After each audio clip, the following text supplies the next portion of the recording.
Donc maintenant que vous avez fait votre tableau de gestion des risques, vous pouvez faire votre graphique de gestion des risques qui se fait alors généralement après, mais en tout cas les deux, que ce soit le tableau et le graphique, se font en quelque sorte ensemble.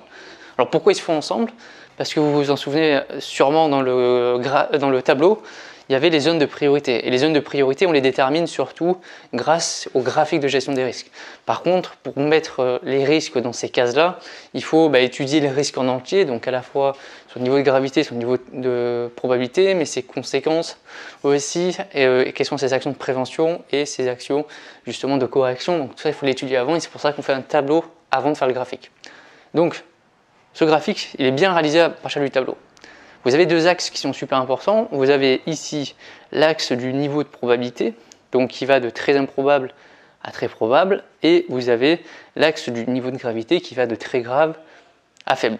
Donc vous comprenez bien qu'un risque qui est à la fois très probable d'arriver et en plus qui est très grave, il va être dans une zone de priorité 1.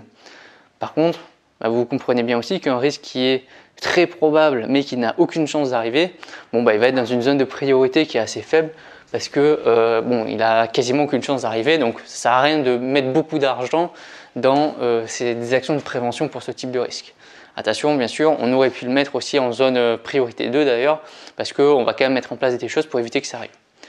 Donc, vous avez deux axes et vous avez trois couleurs.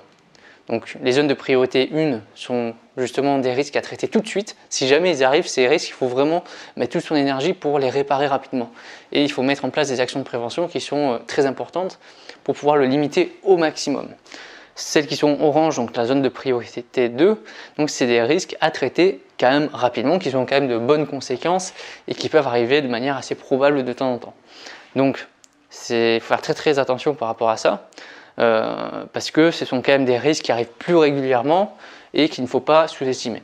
Et après la zone de priorité 1, donc ce sont soit des risques qui ont quasiment aucune gravité, donc si jamais ça arrive, c'est le quotidien, c'est normal, on va les régler mais on ne va pas s'affoler, ou sinon ça arrive quasiment jamais. Donc on ne va pas forcément mettre énormément d'argent dans quelque chose qui n'a aucune chance d'arriver.